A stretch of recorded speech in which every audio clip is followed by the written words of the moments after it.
subscribe တချင်းလေးဆိုပြပါဦးကဲဘယ်သူရင်ကုန်မလဲမသိဘူးနော်ပြိုင်စားကြဘယ်သူရင်ကုန်မလဲမသိဘူးစက္ကာအိုးလေးအားလုံးပဲမင်္ဂလာပါ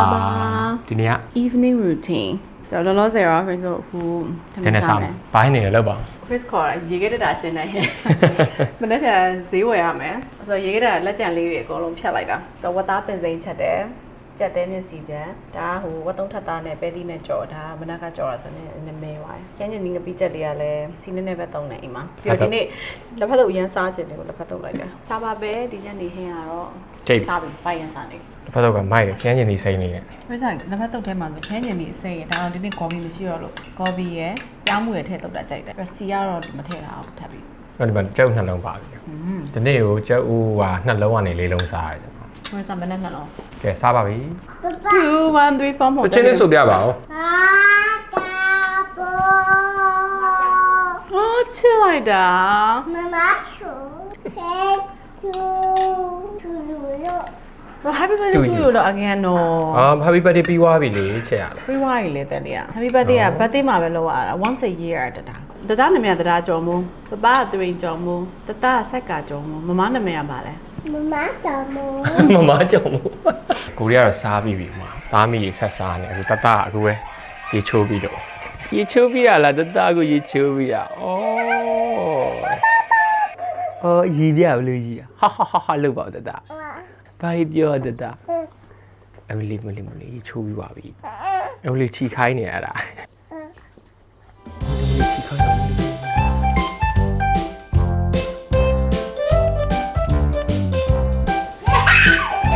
အဲ့လိုပြေးရင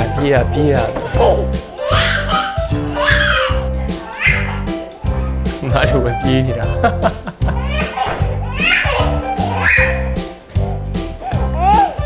တတကြီးဟဲ့လား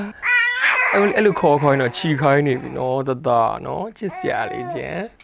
မလီထားပါအေးချီမယ်နော်โอเคစောင့်မယ်နော်โอเคဝေးမလာပြီဘာမှជីတတာခေါ်နေကင်မရာလိုက်ကြည့်နေတတဝါ kiss ပေးတာအိုးမလီချစ်တယ်သူ့မောင်လေးကိုမလီစက်ကာ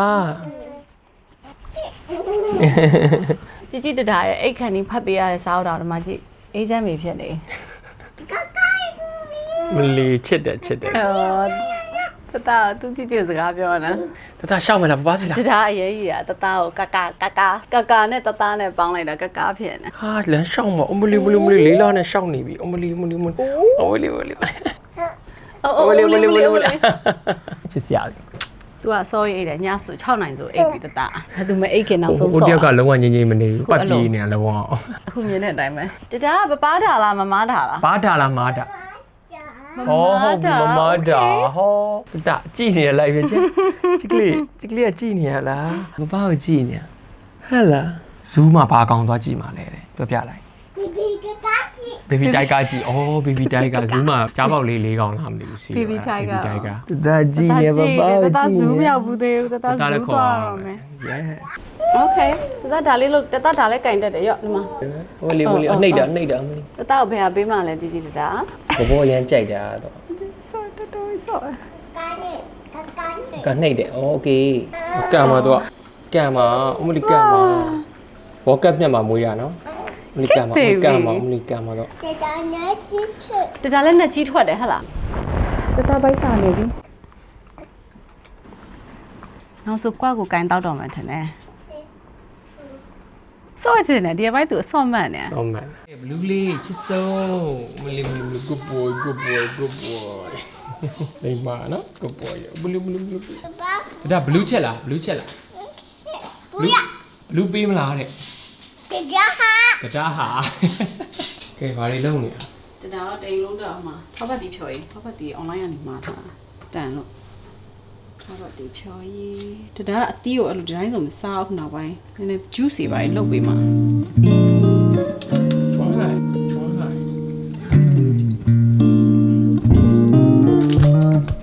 ကောက်ရဲ့ whole milk powder တော့မှဆိုတော့တဒါပါ တွေးချင်လို့ဆိုတာဒါလေးရတယ် no ဘာလို့ဘူးရှိကြမလို့ဒါလေးနဲ့ဆိုအရန်စင်ပြီးနောက်ပိုင်းလိုပဲဖြောပုံတော့မယ်သုံးတာများလို့အဲ no စီ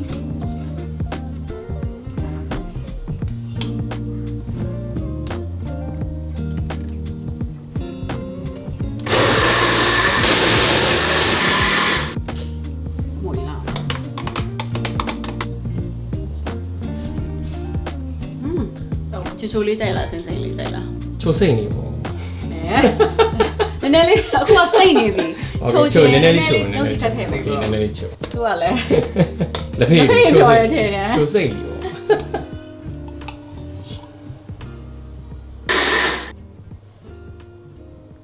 ဒါ Cheers ကြိုက်လားချက်က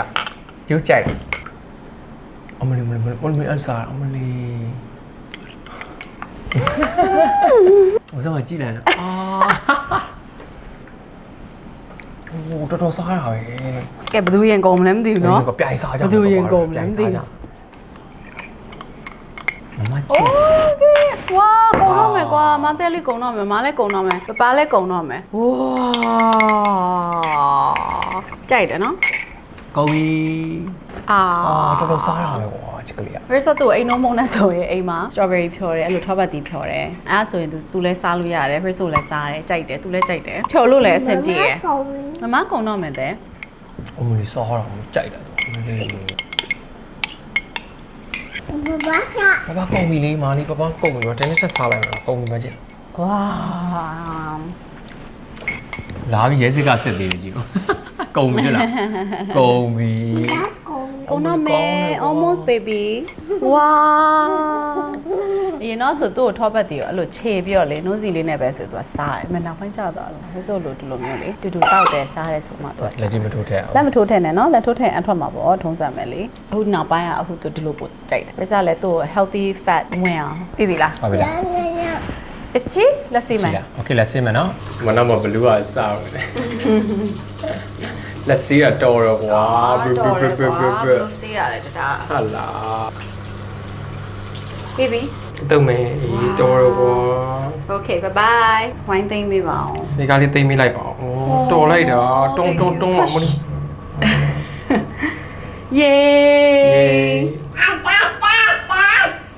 ချောက်ချောက် ချက်ချင်းအဲ့လို hyper ဖြစ်သွားတတဘီးလေးဘယ်လိုဖီးလဲဖီးပြပါအောင်ဘီးလေးอ่ะတခြားလေးဖီးမယ်လေဘီးဘယ်လိုဖီးလဲဘီးလေးတော့မကြည့်တော့ဘယ်လိုကြည့်ဘာချက်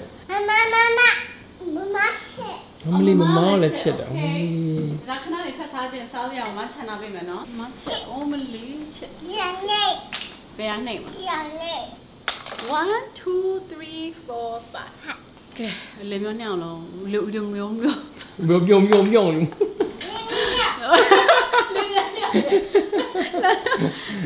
နဲ့အောင်လုံးပါစိမ်မဝင်ကဲနွားလို့တောက်မှာအိတ်ခန့်ကြီးလည်းအားဖြည့်ရတယ်လေဘာဖြစ်လဲဆိုသူ့တစ်ခါပုံပြင်ပြောရင်10ခါလောက်ပြောရတာဆိုအားဖြည့်တာ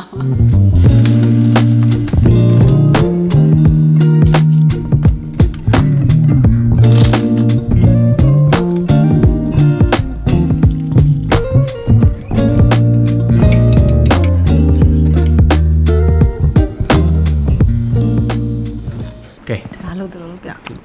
cheers Cheers ကိုရီးယားမနက်ပိုင်းဆိုရင်တော့ coffee တောက်တယ် နော် နော် ပိုင်း coffee coffee ကျွန်တော်တို့ဒီနေ့နှစ်ခွက် 3ခွက် ညဘက်ကျတော့ငါတို့တောက် ညဘက်ကျတော့ဟုတ်တယ်ပူပူနွေးနွေးလေးမိုးလဲ air relax လုပ်ချင်ပြီဆိုရင်ငါတို့တောက်တယ်ငါတို့ကဒီကောက်ကောက် ကောင်း Fresa whole milk powder Fresa ကြိုက်တယ်သူရင်း skim milk စကစ်ကြိုက် အဲ့ whole milk ခါလေးကလေတစ်ခါတလေလေဟိုကနွားတို့အေးသွားလို့ microwave ထဲထည့်ပြီးနှွေးလိုက်တဲ့အခါဆိုရင်တော့မှလည်းလို့မလိုင်တက်လာတယ်ပြီးတော့ no added sugar grass fed cows ပေါ့နော်ညက်စားနွားနေလာတာဆိုတော့ကျမကြီးနဲ့လည်းညီညွတ်တယ်မချို Fresa ကြိုက်တာလို့မချိုလို့ Fresa နောက်ပိုင်း ဟုတ်တယ်လုံးဝတကြား ချိုကြိုက်တော့စိမ့်စိမ့်လေးနဲ့အရင်တောက်လို့ကောင်းတယ်ခုနကတော့ထောပတ်သီး juice တွေလည်းဖြောတောက်လို့ကောင်းတယ်ကလေးဆိုရင်တော့တရားတော့အခုမှအသက်2နှစ်ပေါ့နော်3နှစ်နဲ့အထက်ဆိုလို့ရှိရင်တော့တောက်လို့ရပြီပေါ့နော် no ပဲတောက် တောက်မယ်ဆိုတော့ဒါကတော့လောလောဆယ် formula ဒါပေမဲ့ခုနကလို juice တွေပါတောက်တဲ့အခါကျရင်တော့ Hrisa ထည့်တိုက်ပြီးတော့အမုတ်လေးပါလေးနဲ့ဟိုပါလေအသီးလေးနဲ့စားခြင်းဆိုတော့တခါသေး Hrisa ကြတော့ငပြောသီးပန်းသီးထောပတ်သီးကိုဆိုအဲ့လိုနိုးမုံနဲ့တို့စားတာကြိုက်တယ်ဆိုတော့အဲ့ဒါလေးဟိုမှလည်းစားလို့နော်ဟုတ်တယ်သူမမဆိုရင်ကလောသွားတာပါသွားတယ်တဲ့အဲ့မှာကောက်ကောက်ယူသွားတော့ထောပတ်သီးနဲ့တဲ့အဲ့အမုံနဲ့တဲ့အဲ့လိုခြေပြီးမှတဲ့ toast ပေါ့လေအဲ့လိုနေပြီးတုပ်ပြီးတော့စားတယ်ဒါလည်းပေါမုံမှလည်းအဲ့လိုစားတယ်ကောင်းတယ် Hrisa တော့ toast မှာမ try ကြည့်ရသေးဘူး try ကြည့်အောင်မယ်အမုတ်ဖြတ်ထားသေးလို့သူ recommend ပေးရကြတာလေဒီ whole milk ကိုကြတော့3နှစ်ကနေ16နှစ်ထိပေါ့နော် skim milk ကိုကြတော့ဥမာ weight management အတွက်ပဲဖြစ်ဖြစ်ပေါ့နော် overall health ကျန်းမာရေးအတွက်ပဲဖြစ်ဖြစ်အယိုးအတွက်ပဲဖြစ်ဖြစ်ဆိုလို့ရှိရင်တော့ skim milk ကိုကြ19နှစ်ကနေ80ထိတော့သူ recommend ပေးရ skim milk ဆိုလို့ရှိရင်ဥမာ weight ထိမဲ့သူတွေဆိုလို့ရှိရင်ပေါ့နော် fat တွေပါရှောင်တဲ့သူဆိုရင်ဟုတ်တယ်သုံးလို့ရတယ်ကျွန်တော် skim milk ကြိုက်တယ်သူရ skim milk တော် carbohydrate နည်းတဲ့အတွက်ကြောင့်ဆိုရင် weight ထိတဲ့လူတွေဆိုအဆင်ပြေတယ်ပို့ပြီးဟုတ်တယ်ခုနကပြောတော့မချိုးဘူး Hrisa ကတော့ whole milk ကြအဲ့လိုပြည့်နှစ်အဲ့လိုလေးစိမ့်စိမ့်လေးလိုခံစားရလို့ Hrisa ကတော့နောက်ပိုင်းနိုးတောက်မယ်ဆိုရင် whole milk ပဲတောက်တယ်ညဘက်တောက်တယ်ညဘက်ဘာလို့တောက်လဲပြောပြလိုက်ညဘက်ဘာလို့တောက်လဲဆိုတော့သူ့ထဲမှာဟိုကလေ tryptophan ပါတယ်ပေါ့နော် tryptophan ကကြတော့ဒီ serotonin melatonin ထွက်တာအထောက်အကူပြုတယ်ပေါ့အဲ့လိုကောင်းတယ်ပေါ့နော်အဲ့လိုကောင်းတယ်ညဆိုရင်တစ်နေ့လုံးကဟိုက toddler တရားလည်း2နှစ်ရွယ်ဆိုတာလည်းအဲ့လိုပြီးဟောအဲ့လိုဆို Hrisa က over stimulated กว่าညဆိုလို့ရှိရင်အဲ့လို wind down လုပ်ချင်တော့အားလည်းဖြည့်ချင်တယ်အမောလည်းပြင်ချင်တယ်အကောင်းကောင်းလည်းအိတ်ချင်တယ်ဆိုတော့နောက်ပိုင်းရတာ Hrisa လေဒီ powder ကိုကြိုက်တယ်ဘာလို့ဆိုတော့ तू ကအထုပ်သေးလဲလာတယ်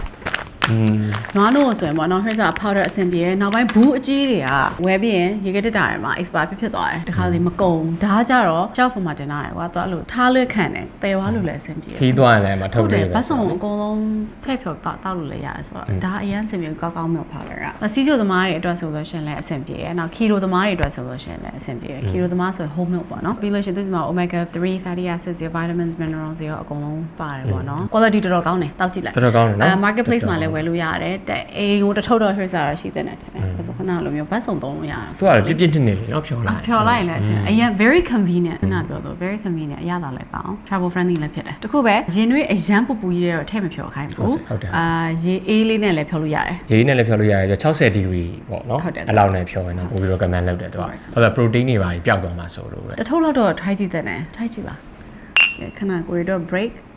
အားဖြည့်ဘေကလေးဆက်ထည့်ရအောင်သူလဲသူရင်ကြော်မို့ကဘာလဲကြော်မို့မမကဘာလဲကြော်မို့မမကြော်မို့ဆက်ကရောဆက်ကြော်မို့ဆက်ကကြော်ဟုတ်တယ်တကောင်အိတ်လို့ရလားပပချွဲနေတယ်အဲ့လိုပဲပပ kiss ပေးမှာလားပြော kiss ပေးမှာလားပြောအမလီအဲ့လိုနော်ဘလောက်ချက်ညားချက်အမလီမမရောချက်လားချက်ဘလောက်ချက်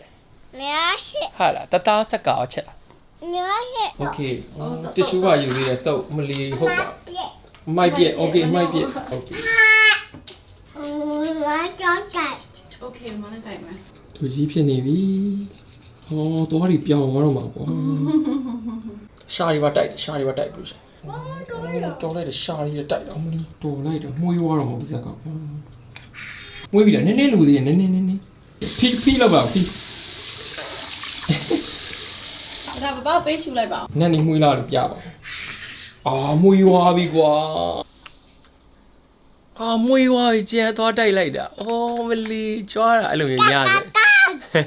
ဘာပေါ်ထိုင်โอเคလာချစ်ဘာပေါ်မှာလာထိုင်ချင်ဘလူးကအချက်လားဖြစ်ဘလူးကဒီအကာကွာဟာလာဘူးနာဆရာပြဆရာဝန်ပြဟုတ်တယ်ဟိုဒီနေ့ကဘလူးဖိုက်အောင်လို့ဆရာဝန်သွားပြဘလူးတုံတာဘလူးတုံတယ်တုံတော့မလီချမ်းတယ်နော်ဘလူးတုံအော်တယ်အဲ့လိုအော်တာဩဘလူးလေးတော့ချောင်းနေ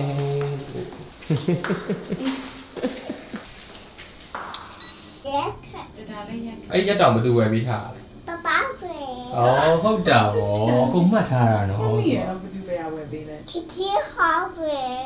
ជីဟာရုဝယ်တာမဟုတ်ဘူးလေជីဟာရုဒါ book တွေပေးရနော် thank you လို့ thank you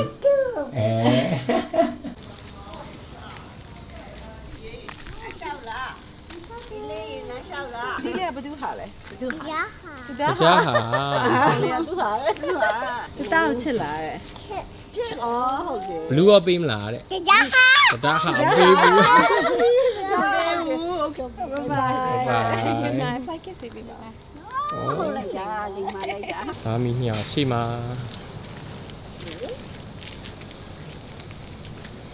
မမ家高又爱， အော်မမတကြခေါင်းအေးရမယ်โอเค ပပတတကောင်းမှအိတ်လို့ရ 要不爸高又爱， အေးမလို့အတင်းလူအိတ်တာဗျ 爸高又 အဲ့လိုနေရာလူအိတ်တာကျန် 不爸， ပပကောင်းဆိုရင်လူအိတ်တယ်သူကောင်းဆိုပေးမအိတ်ဘူးသူက ဒီစာအုပ်အုပ်ထဲကိုပဲဖတ်ခိုင်းတာဘယ်လောက်ကြာပြီလဲ တော်တော်ကြာပြီ ရှိဆိုရင်တစ်လလောက်ရှိပြီ ဟုတ်တယ် တစ်လရှိနေရောည ခါလီခေါင်း20လောက်ဖတ်ရသူမေ တရက်ထဲကိုခောက်20လောက်ဖားတဲ့ဟာအလွတ်တော်ရမယ် Going to the 妈妈不会， doctor 妈妈不会， ဝအခုဖတ်နေပြီလေတဲ့ 不能人， စိတ်တူလာပြီဘူးနေနေခါရှိပြီပပအောင်တော့ဖတ်ခိုင်းအောင်ဆိုပပ 不能人， ပပဖြော်ပြရမှာလားပြော 走， မလေးသူမမလေးချွေးနေကြီး ဘာလို့ကျင်းလို့လဲ 妈妈是， လေး 妈妈是， လေး လောက်စားနေပြေးပဲမမဇူးပို့စီလာပြောဦးမယ် 妈妈是宝， မမဇူးပို့ okay ပပဘယ်ပို့ခိုင်းဘန်ကောက်ပို့ခိုင်းတာ 爸爸是吃宝， ချီ ချီ ချီ ချီ တာ တာ ပို့ okay ချီချီတာပို့ပါမယ်ခင် ဘာ ဗျာ ချီချီတာပို့ Joey J What's the dog's name 可以， Rory ဟုတ်တာပေါ့ What's the cat's name 我 Notတော့လိုက်တာ Jenny has woken up with a bad cough they must go and see the doctor အဲ့တော့ Jenny ကဘာဖြစ်လဲ 还有 Jack ကရော 真的呢， Jack ကလက်နံနာအဲ့ဒါဘယ်သူနဲ့တော့ပြ 小姐姐， ဆရာဝန်ပြတော့လိုက်တာဆရာဝန်ဘယ်သူကဖုန်းဆက် 妈妈不是， မမဖုန်းဆက်ဟုတ်တာဗော 妈 Miss 给， Monkey လို့ပြန်ပြီ Monkey ဟုတ်တယ် Mrs. J phones the doctor she makes an appointment while Mr. J helps Jack get dressed ပပက Jack ကိုအင်ကြီးဝတ်ပြီးတော့ Jack ကဘာထားအောင်လဲ Ow ထားအောင်ဟုတ်တာဗော watch my arm dad ကဲအိတ်စာအုပ်ကိုအဲ့ဒါဒီနေ့အခေါက်20လောက်ဖတ်မယ်နော်ကဲ ကဲ ဒီနေ့တော့ book ဖတ်လိုက်တိတ်လိုက်ပေါ့နော်တသားတော့အိတ်သွားပြီ ဒါအိတ်သွားပြီ Dada how do you say good night Good night. Good Okay. night. Good night. Okay, bye bye. Subscribe. subscribe 盖， Subscribe. 盖， Bye bye. ဆရာ